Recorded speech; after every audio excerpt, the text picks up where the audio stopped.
Having the opportunity to work with the professionals throughout this organization, whether they're here at Pax River, out on the West Coast, China Lake, our FRCs, the artisans, the engineers, it's just an amazing organization. It's the commitment and the dedication of these folks, some of them who have never been on a ship, most of whom never flown in an aircraft, but they know that the stuff that they're providing truly makes a difference to the folks that are deployed around the world. And you see that dedication, you see that commitment, you see that willingness to work long hours and work really hard on projects to make a deadline. I'll miss that. You don't see that everywhere. What our sailors do, what our government civilians do, the technologies that they're working with, and the capabilities that they're providing to the fleet, it really is eye-watering stuff. It really is.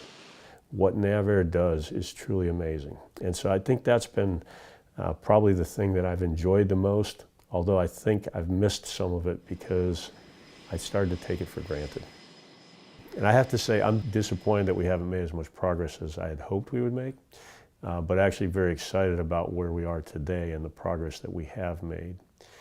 And on the speed to the fleet side of the house, the dialogue has changed. And so people are asking the question about why can't I do that? Why can't I go faster?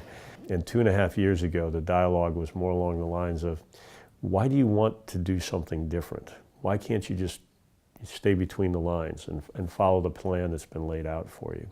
So we've shifted the dialogue. And the same kind of applies on the readiness front as well. We have made tremendous strides that are not apparent in the metrics right now. But we knew that when we started this, we had to go back and start with the foundation. We had to rebuild some things that we had let slide for the last 7 or 8 years. And much of that work is still ongoing. But the good news is it's happening, it's taking place. I believe we are starting to see some of the results of that. The ball's rolling in the right direction. We're building momentum. Now we just have to sustain that momentum, and I think in both areas we're going to make great progress.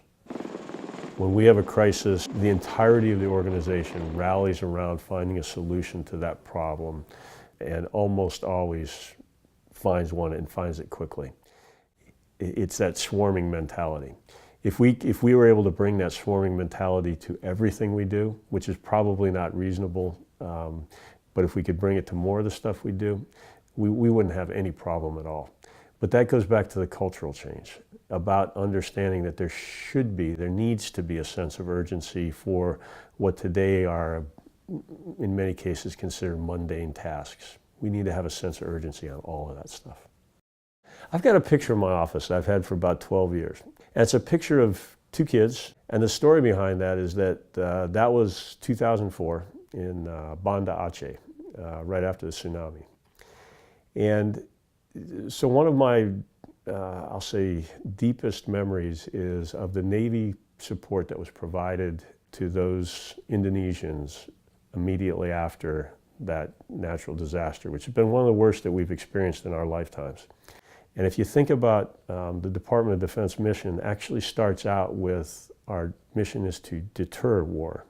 We'll fight and win if necessary, but it's really to deter war. And I think it's that parallel side, the humanitarian assistance and disaster relief, that we do so very well. And most other nations, they just can't.